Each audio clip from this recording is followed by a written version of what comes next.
10 नवंबर सोमवार की शाम दिल्ली में लाल किले के ठीक सामने एक कार के अंदर धमाका होता है।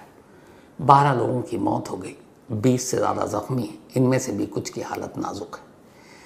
इस देश में चलती कार में हुआ ये पहला आतंकवादी हमला है। इससे पहले कार ब्लास्ट तो हुए, लेकिन मूविंग कार, सड़क पर एक कार चल रही है और वो कार बारूद से भरी है और उस पर ये धमाका होता है। इससे पहले ऐसा कभी नहीं हुआ। जिस वक्त ये धमाका हुआ, ऑफिस की छुट्टी हो चुकी थी, लोग घरों के लिए निकल रहे थे दफ्तरों से अपने अपने, और लाल किला और चांदनी चौक का जो पूरा इलाका है वो 24 घंटा वैसे ही उसमें ट्रैफिक बहुत ज़्यादा वहाँ होती है। वहाँ ट्रैफिक चलती नहीं है, रेंगती है। तो जिस वक्त ये धमाका हुआ उस वक्त ट्रैफिक रेंग रही थी। जिस I-20 कार में ये धमाका हुआ उस कार के इर्द गिर्द तमाम कार, ई रिक्शा, बाकी सारी गाड़ियाँ भी थी, और उसी रेंगती हुई ट्रैफिक के बीच अचानक एक कार में धमाका होता है। जो आसपास सारी गाड़ियाँ बिल्कुल सट कर चल रही थी, कई गाड़ियों के परखच्चे उड़ गए, 12 बेगुनाह लोग मारे गए। अब सवाल ये है कि चलती गाड़ी में इस देश में हुआ ये पहला आतंकवादी हमला, और आतंकवादियों ने ये तरीका क्यों चुना, इसके पीछे की कहानी क्या है, उस कार को चलाने वाला कौन था। तो इस पूरी कहानी की शुरुआत असल में 9 दिन पहले हुई। 10 दिसंबर को यह धमाका हुआ, लेकिन कहानी की शुरुआत 1 नवंबर को होती है। 1 नवंबर को जम्मू कश्मीर के कुछ हिस्से में जैश-ए-मोहम्मद, जिसका सरगना मौलाना मसूद अजहर है, जो पार्लियामेंट अटैक से लेकर जम्मू कश्मीर विधानसभा के हमले में भी शामिल रहा है, जिसे कांधार हाईजैकिंग के बाद छोड़ा गया था, तो उसी मौलाना मसूद अजहर के संगठन, आतंकवादी संगठन जैश-ए-मोहम्मद के कुछ पोस्टर कश्मीर घाटी में दीवारों पर चिपकाए गए। पुलिस खुफिया एजेंसियों की नज़र पड़ी, उन्होंने तफ्तीश शुरू की, और 1 नवंबर को फिर एक नाम उनके सामने आया। वो नाम था डॉक्टर मुजम्मिल का। पुलिस ने डॉक्टर मुजम्मिल को गिरफ्तार किया। पूछताछ शुरू हुई कि तुम जैश की पब्लिसिटी क्यों कर रहे हो, यहाँ पोस्टर क्यों चिपका रहे हो। उधर पूछताछ चल रही थी, तभी 5 दिन के बाद 6 नवंबर को जम्मू कश्मीर से दूर जम्मू कश्मीर पुलिस की ही एक टीम यूपी के सहारनपुर पहुंचती है, और सहारनपुर जाने के बाद वहाँ एक और शख्स को गिरफ्तार करती है। उसका नाम था डॉक्टर आदिल अहमद। डॉक्टर आदिल अहमद पर भी इल्ज़ाम था कि ये जैश-ए-मोहम्मद के लिए काम करता है। अब डॉक्टर आदिल अहमद को लेकर जम्मू कश्मीर पुलिस कश्मीर पहुंचती है। उससे जब पूछताछ होती है तो पता चला कि पोस्टर चिपकाने वाला या पोस्टर छपवाने वाला डॉक्टर मुजम्मिल और डॉक्टर आदिल, ये दोनों एक दूसरे को जानते हैं। अब जैसे ही पता चला तो जम्मू कश्मीर पुलिस ने इनसे और पूछताछ शुरू कर दी। जब पूछताछ शुरू की तो पता चला कि डॉक्टर मुजम्मिल अल फलाह यूनिवर्सिटी है एक फरीदाबाद में, वहाँ पर ये पढ़ाता है, और फरीदाबाद में एक किराए के घर में रहता है। बाकी जो पूछताछ हुई उसके बाद आदिल और मुजम्मिल से जम्मू कश्मीर पुलिस की एक टीम 9 नवंबर को फरीदाबाद पहुंचती है। 9 नवंबर को फरीदाबाद में इसी अल फलाह यूनिवर्सिटी के करीब एक मोहल्ले के घर में जाकर छापा मारती है। फरीदाबाद पुलिस साथ थी। ये किराए का घर डॉक्टर मुजम्मिल ने ले रखा था। पुलिस वहाँ जब तलाशी लेती है तो वहाँ से करीब 350 किलो विस्फोटक अमोनियम नाइट्रेट मिलता है, तार मिलते हैं, डेटोनेटर मिलता है, बैटरी मिलती है। तलाशी के बाद जब पुलिस घर के नीचे पहुँचती है तो एक कार खड़ी थी। जब उस कार की तलाशी ली गई तो उसके अंदर से एक असॉल्ट राइफल मिला। पता चला कि ये कार डॉक्टर शाहीन, एक लेडी डॉक्टर हैं, उनकी कार है, और डॉक्टर शाहीन डॉक्टर मुजम्मिल की दोस्त हैं। अब फरीदाबाद में इस सारे सर्च ऑपरेशन के बाद पुलिस को वहाँ से कुछ और जानकारी मिली, तो जम्मू कश्मीर पुलिस अब फरीदाबाद से 4 किलोमीटर दूर एक तगा गांव है, वहाँ पहुँचती है। उस गांव में एक मौलाना रहते हैं। पुलिस उस मौलाना के घर जाती है। मौलाना के घर जाकर जब तलाशी ली जाती है तो डॉक्टर मुजम्मिल के घर से 350 किलो ही अमोनियम नाइट्रेट मिला, लेकिन मौलाना के घर से 2500 किलो अमोनियम नाइट्रेट मिलता है, बैटरी मिलती है, डेटोनेटर मिलता है। पुलिस मौलाना को गिरफ्तार करती है, पूछताछ होती है, और तब एक और नाम सामने आता है। डॉक्टर मुजम्मिल का नाम सामने आ चुका, डॉक्टर आदिल का नाम सामने आ चुका, ये दोनों जम्मू कश्मीर पुलिस की कस्टडी में है। डॉक्टर शाहीन वो फरार है, जिनकी कार से असॉल्ट राइफल मिला। और इन्हीं मौलाना और मुजम्मिल और आदिल से पूछताछ के बाद एक नया नाम आया और वो नाम था डॉक्टर मोहम्मद उमर नबी। अब पता किया पुलिस ने तो पता चला कि ये फरीदाबाद में ही रहता है, लेकिन गायब है। अब पुलिस अपने मुखबिरों के ज़रिए डॉक्टर उमर को ढूंढने की कोशिश कर रही है। इस दौरान में पुलिस को पता चला कि ये जो मौलाना है तागा गांव में, इन्होंने ऐसे बहुत सारे मुस्लिम नौजवानों को, लड़कों को एक तरह से उनका ब्रेन वॉश कर रहे हैं इस्लाम के नाम पर, जिहाद के नाम पर। फिर पता चला कि जो जैश है उसने करीब, ये 4 तो डॉक्टर थे, 2 और हैं, वो अभी फरार हैं, एक नया मॉड्यूल बनाया। ये टर्म मॉड्यूल जो होता है, ये किसी एक ऑपरेशन के लिए जैसे एक टीम बनाई जाती है, जैसे पुलिस होती है किसी केस को सुलझाने के लिए एक SIT बनाती है, स्पेशल इन्वेस्टिगेशन टीम, तो उनका काम उसी केस पे फोकस होता है। तो उसी तरीके से टेररिस्ट ऑर्गेनाइजेशन, आपने ये सुना होगा मॉड्यूल, तो एक मॉड्यूल बनाते हैं जिनको एक टास्क दिया जाता है और उस टास्क के लिए डेडिकेटेड कुछ लोग होते हैं, बस उनका वही काम है। तो इसको आप फरीदाबाद मॉड्यूल कह सकते हैं, क्योंकि इसमें जितने डॉक्टर हैं उनका सबका कनेक्शन फरीदाबाद से हैं, सारे जम्मू कश्मीर के, लेकिन उनका कनेक्शन फरीदाबाद से, और फरीदाबाद में भी अल फलाह यूनिवर्सिटी से, क्योंकि डॉक्टर मुजम्मिल खुद वहाँ मेडिकल स्टूडेंट्स को पढ़ाया करता था। तो अब डॉक्टर मुजम्मिल, डॉक्टर आदिल, ये दोनों अरेस्ट, डॉक्टर शाहीन फरार, जिनकी कार से राइफल मिला, और एक नया नाम उस मौलाना के ज़रिए पता चला और वो था डॉक्टर उमर नबी। अब पुलिस, जम्मू कश्मीर पुलिस और फरीदाबाद पुलिस उसके बारे में जानकारी हासिल कर रही है। 9 नवंबर की रात हो चुकी है, अब उमर नहीं मिलता। अब इसके बाद आगे की कहानी 10 नवंबर की सुबह से शुरू होती है। 10 नवंबर की सुबह सबसे पहले 8:13 पर एक टोल प्लाजा है, बदरपुर टोल प्लाजा। बदरपुर फरीदाबाद में है और दिल्ली बॉर्डर पर है। तो बदरपुर टोल प्लाजा पर 8:13 पर एक I-20 कार, वाइट कलर की, सफ़ेद रंग की, जिसका नंबर HR26CE7664, ये इस टोल प्लाजा पे दिखाई देती है। टोल प्लाजा पे, और उसका CCTV कैमरा, ये वही तस्वीर है। तो ये टोल गेट पे रुकता है। इस दौरान में ड्राइविंग सीट पर बैठे हुआ एक शख्स दिखाई देता है, लेकिन उसका चेहरा नज़र नहीं आता क्योंकि उसने मास्क पहन रखा है काले रंग का। फिर ये टोल से निकल जाता है। 8:13 10 नवंबर सुबह, बदरपुर दिल्ली की दहलीज पर है ये।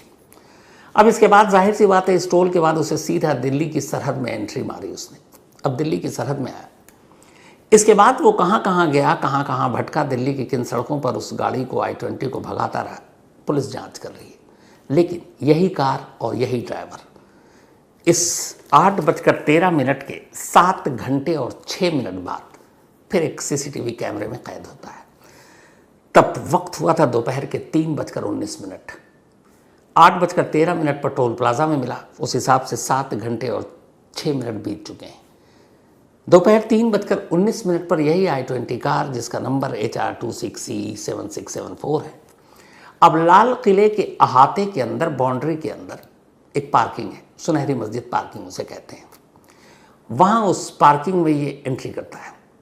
और उस एंट्री के वक्त की ये तस्वीर है। तब घड़ी में वक्त हुआ था 3:19। अब ये पार्किंग के अंदर दाखिल होता है, ड्राइविंग सीट पर वही शख्स बैठा हुआ है, कार वही है, और ले जाकर अंदर पार्किंग में एक जगह अपनी कार को पार्क कर देता है। अब कोई भी शख्स किसी कार को जब पार्क करता है, तो या तो अगर ड्राइवर है वो, तो फिर उतारने के बाद वेट करता है, कार में बैठा रहता, कोई अनहोनी चीज़ तो है नहीं। लेकिन ये इस गाड़ी में अकेला शख्स है, पार्किंग में एंट्री ले चुका है, लेकिन इसके बाद अगले 3 घंटे और 4 मिनट तक ये ड्राइविंग सीट से उठता ही नहीं। 3 घंटे और 4 मिनट तक लगातार उसी ड्राइविंग सीट पर, उसी I-20 होंडा कार में ये बैठा हुआ है। इसे शायद कहीं आना जाना ही नहीं। अब इसने हर जगह मास्क लगा रखे। दिल्ली की आबोहवा आजकल ऐसी है कि बहुत सारे लोग मास्क लगा रहे हैं, कोरोना काल की याद दिला रहे हैं, तो आजकल अटपटा नहीं लगता। पहले लगता था कि ये मास्क लगाया हुआ कुछ गड़बड़ तो नहीं है, अब लोग नहीं ध्यान देते, अब मास्क लगाकर बहुत सारे लोग चलते हैं। लेकिन ये अगले 3 घंटे 4 मिनट तक उसी गाड़ी में लाल किले की पार्किंग में बैठा हुआ है और कुछ नहीं कर रहा है। 3 घंटे 4 मिनट जब बीत गए, तब इसके बाद 6:23 पर ये उस कार को स्टार्ट करता है। कार को स्टार्ट करने के बाद अब ये पार्किंग से बाहर निकलता है। पार्किंग से जब बाहर निकलता है तो फिर ये कैमरे में कैद होता है। ये तीसरी तस्वीर है जो पार्किंग से बाहर निकलते वक्त की है उसकी। अब ये पार्किंग से बाहर निकला।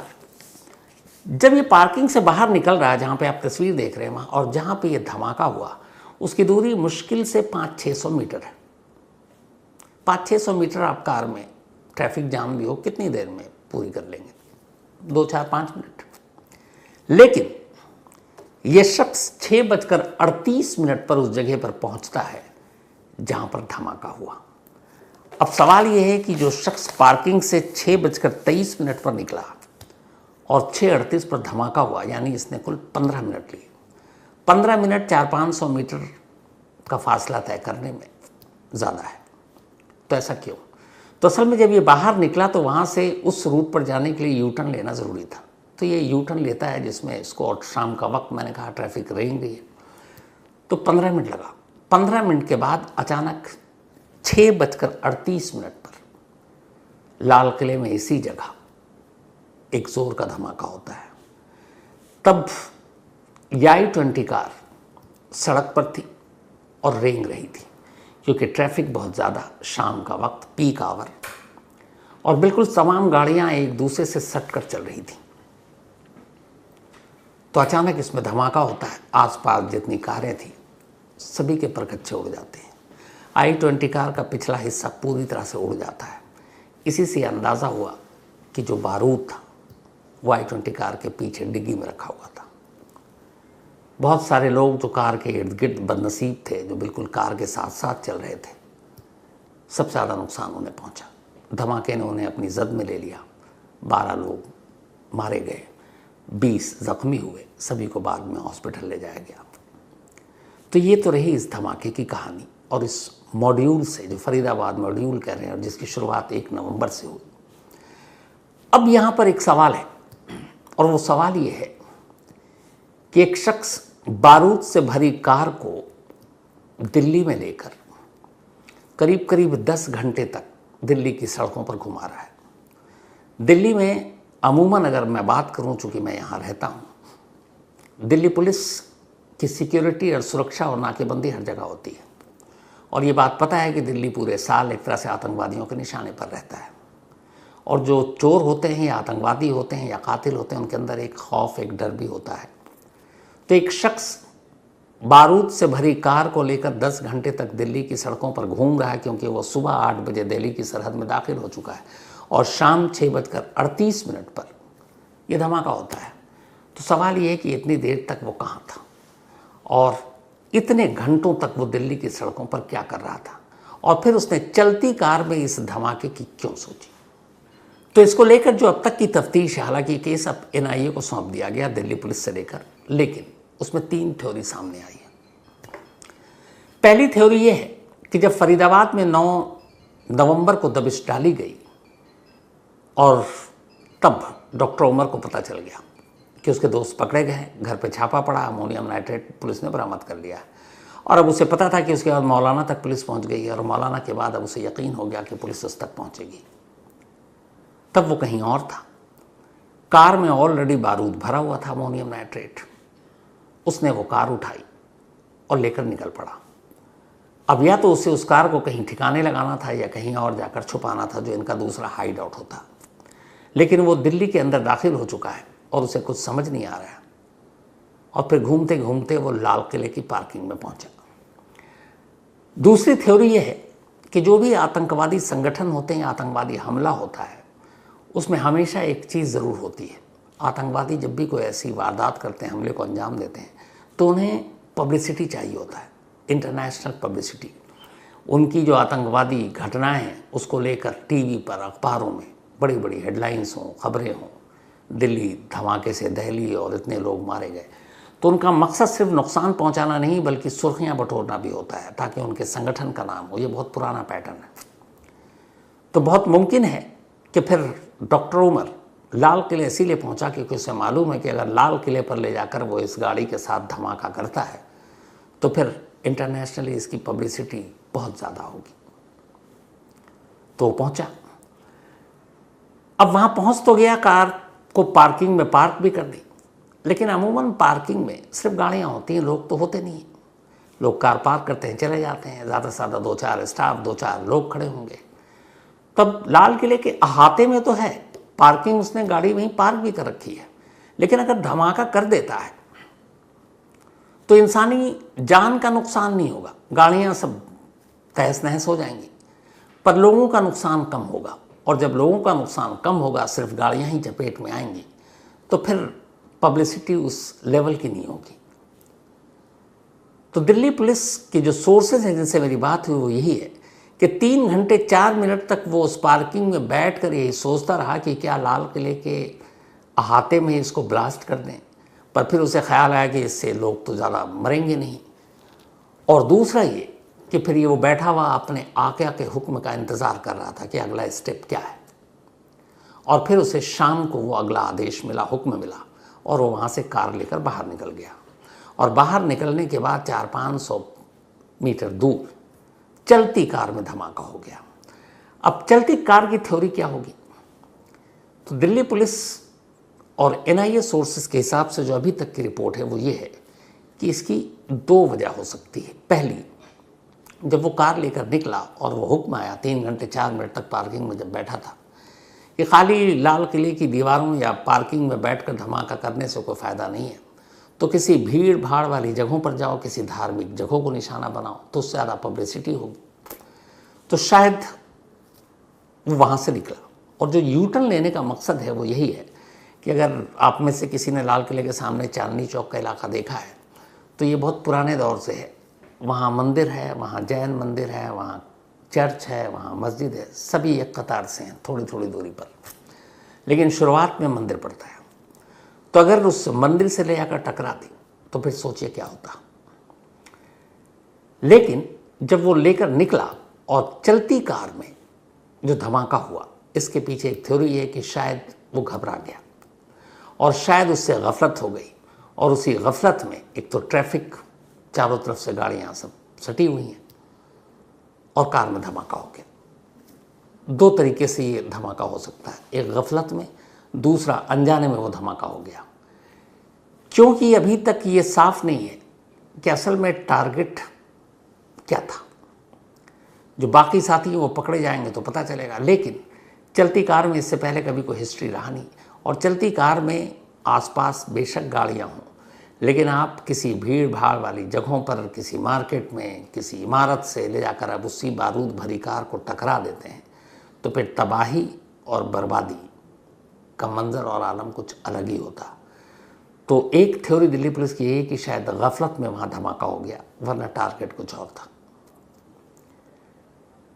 अब इस मामले में जम्मू कश्मीर से लेकर फरीदाबाद और अलग अलग जगहों पर दबिश डाली जा रही है। पुलिस इस पूरे मामले की, बल्कि अब तो दिल्ली पुलिस से लेकर NIA इसको एक तरीके से जांच कर रही है।